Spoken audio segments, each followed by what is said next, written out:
Why can't a narcissist actually be nice? Like, why does he have to be abusive? Why does he have to be mean? Maybe you wonder why a narcissist constantly struggles to display any semblance of kindness or even empathy. Like, why doesn't this make sense? Why can't you actually be kind? Why can't you actually be nice? Maybe you're curious about the reasons why narcissists isn't being nice to you and why you keep holding out thinking they're going to be nice, but they never are.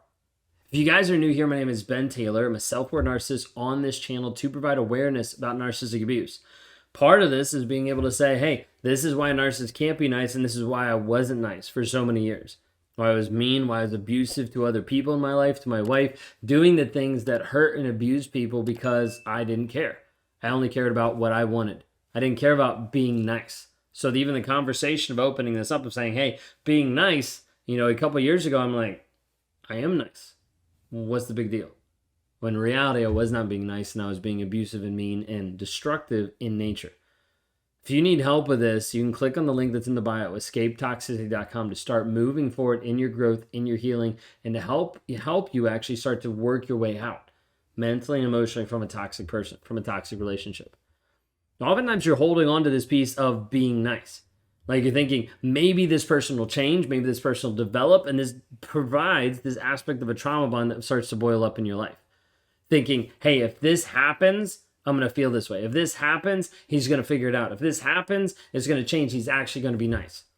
So part of what happens is people start to look at narcissistic personality disorder, and then people start painting in a whole different picture of like, it's not abusive, it's not this mean thing, they're just hurt people, all this kind of stuff. Okay, well, some of that might be true. They're hurt people, 100%. Okay, at the end of the day, it's still a choice, and it's not just a compulsion. Still a choice of stuff that's actually happening, and is still abusive in nature. Okay, let me explain why.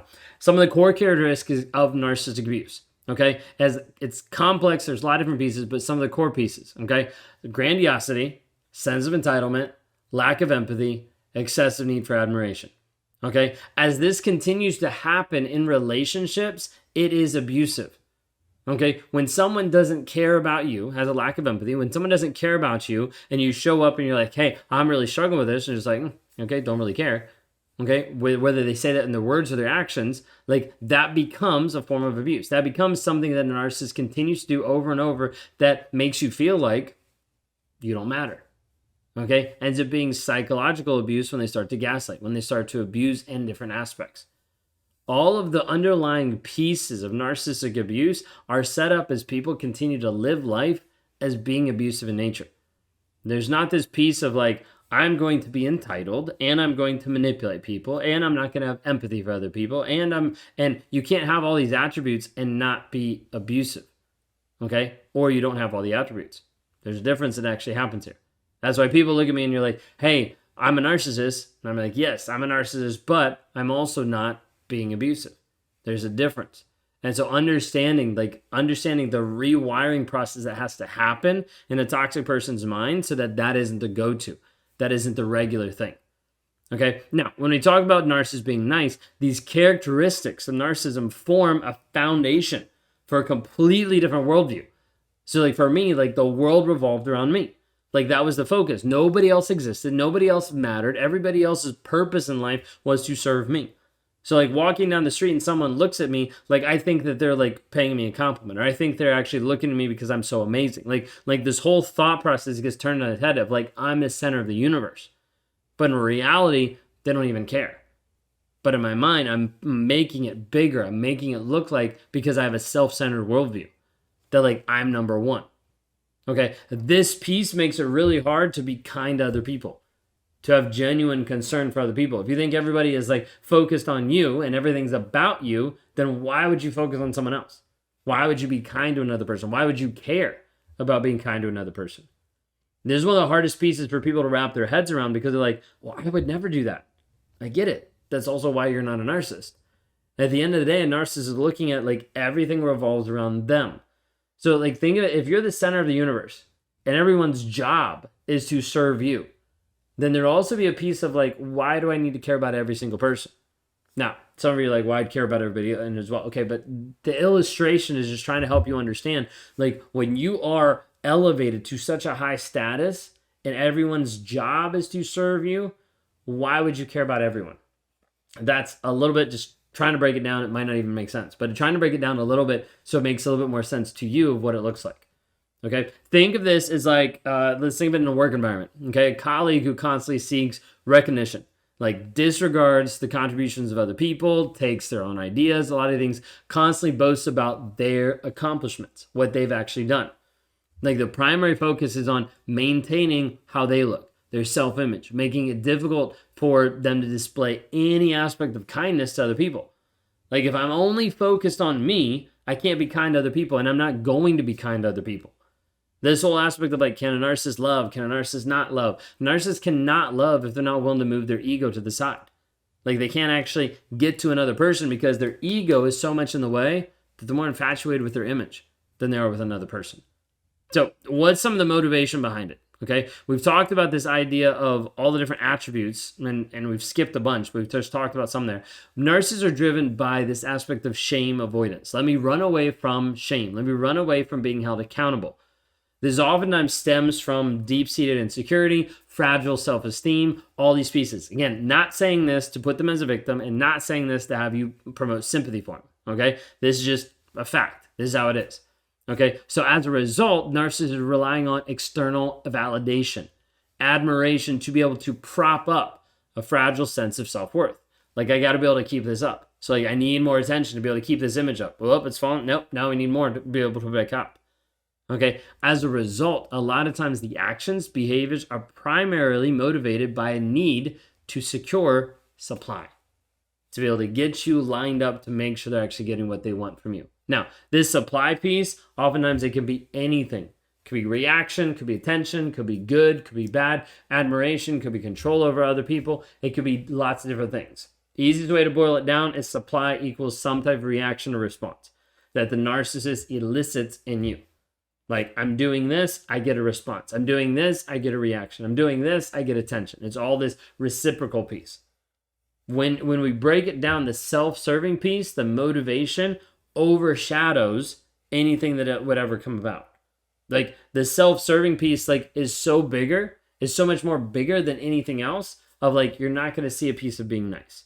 You're going to see maybe glimpses as they try to avoid accountability, as they try to hide from it, but they're not going to see this piece of like, wow, he's actually nice and caring. No, because that goes against self-serving.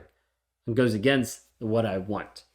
All right, think of it this way. A lot of times you'll see this in the love bombing stage where a narcissist showers you with compliments during like the first part of the relationship. Then as it progresses, the behavior shifts and they become more self-centered and more dismissive of your needs. That's not because they randomly become selfish or they randomly have this stuff pull out. It's because at the beginning it was hidden, okay? It was hidden of like, this person's not going to like me if I show up this selfish, but they'll like me if I show up as this version of myself. So I show up this way, and then as time goes on, starts to dissipate, starts to disappear. The initial niceness was simply a means to gain your admiration and establish control. So when we talk about this aspect of kindness and the narcissist being nice, it also touches on empathy. Narcissists struggle with this genuine kindness and empathy due to the inherent self-focus of like, this is all about me. Like a lack of emotional tune of like how you show up, of like what's going on with you, a lack of care. The inability to connect with the feelings and needs of those around them. This is the aspect of empathy that sometimes people get confused on. They're like, narcissists have no empathy. There's a lot of narcissists that have empathy, but they're unwilling to actually acknowledge or identify with the feelings and needs of others, straight from the DSM-5. When this happens, a lot of times it's like, I would rather do this and have it hurt you than I would own up to the fact that I actually did something wrong. So whatever I need to do to be able to avoid it, of whatever I need to do to avoid guilt and shame of being the person that I'm pretending not to be, I'm going to do that. So a lot of times you're going to see manipulation that's going to come out. Like the manipulation to exploit you, to do whatever they can to be able to undermine, it undermines all the different abilities to be able to actually care for another person. Just like I said earlier about narcissists not being able to love because of ego. Same aspect comes into play with care. Think of it as you might have a parent who constantly disregards you, like disregards your feelings, your needs, only to keep like reaching out when they require something.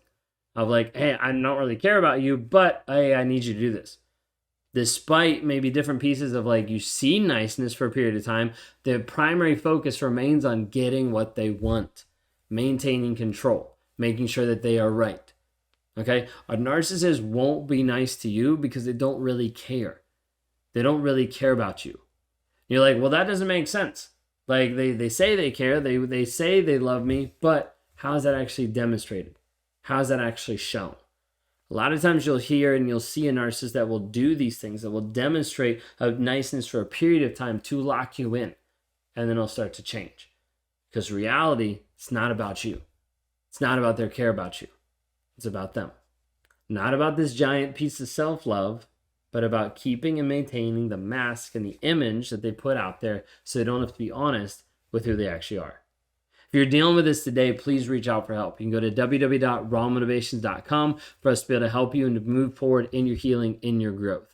If you're at the place where you're like, hey, I want to work with you one-on-one, you can access that there as well. We can work through some coaching scenarios or try to see if you'd be a good fit moving into our Thriver community. Community of people that are growing and developing rapidly with a lot of tools and habits that we're building into the system to help them achieve who they actually want to be, to unlock that version of themselves that has been previously pushed down and stated by being with a toxic person, by being with someone who is selfish and not selfless. So if you're wondering today why narcissists can't be nice, hopefully this helped explain it. If it didn't, leave a question down below. Be like, hey, I don't understand this. Can you explain a little bit more with this? And we'll get back to you. Thanks so much for watching. If you haven't already, subscribe, like, rate, and review, and we'll see you next time.